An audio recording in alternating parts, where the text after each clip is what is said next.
కల్తీ జరగలేదు అంటూనే ఈవో చెప్పాడంటాడు, జరగలేదని.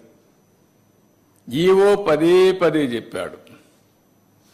ఏదైతే ఆ కంపెనీ ఉందో, ఏఆర్ కంపెనీ, ఏఆర్ డైరీ, ఆ డైరీ 8 ట్యాంకర్లు పంపించింది.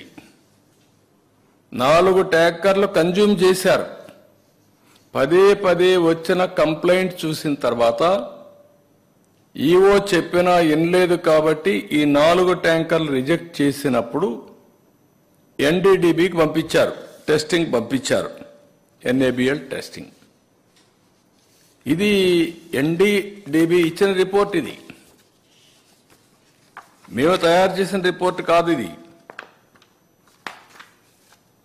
క్లియర్గా ఎన్డీడీబీ రిపోర్ట్ ఇస్తే ఆ రిపోర్ట్ను తప్పుపట్టేట్టుగా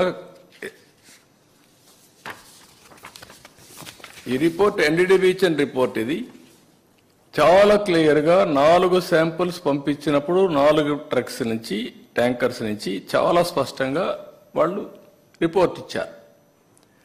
ఆ రిపోర్ట్ని బయట పెట్టకపోతే రేపు బయట వస్తే మేము హైడ్ చేసినట్టు కాదా, తప్పు చేసినట్టు కాదా? భగవంతుడు మమ్మల్ని క్షమిస్తాడు? ఓకే, ఇది జరిగింది.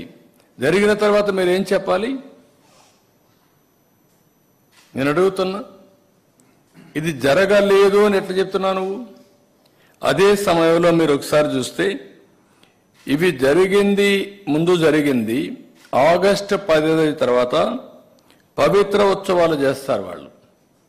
తెలుసో తెలియకుండా దోషాలు జరుగుంటే క్షమించమని దేవుణ్ణి కోరుకుంటూ ఒక ఉత్సవాలు చేసి అలాంటివన్నీ కూడా ఇచ్చేయడం కోసం, పవిత్రతను కాపాడడం కోసం ముందుకు పోతారు.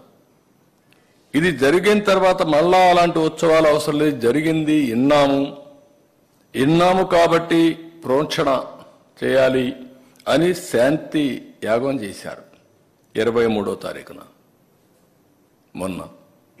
ఇవన్నీ జరిగితే పదే పదే ఈవో చెప్పలేదు అనే విధంగా ఈవో ఎక్కడ చెప్పలేదండి?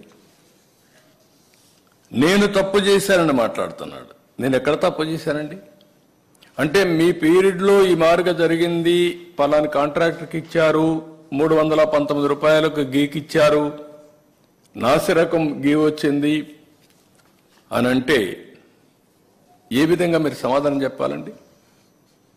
నేను అడుగుతున్నా, ఎందుకు కండిషన్స్ అన్ని మార్చారండి?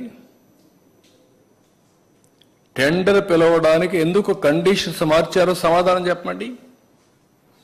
అన్ని కండిషన్స్ మార్చి ట్రేడర్స్ని ఎంకరేజ్ చేసి తక్కువ ధరకు ఇచ్చారని రివర్స్ టెండరింగ్కి వెళ్ళి ఇలాంటి నాసిరకం నెయ్యి తీసుకొచ్చి అపవిత్రం చేసి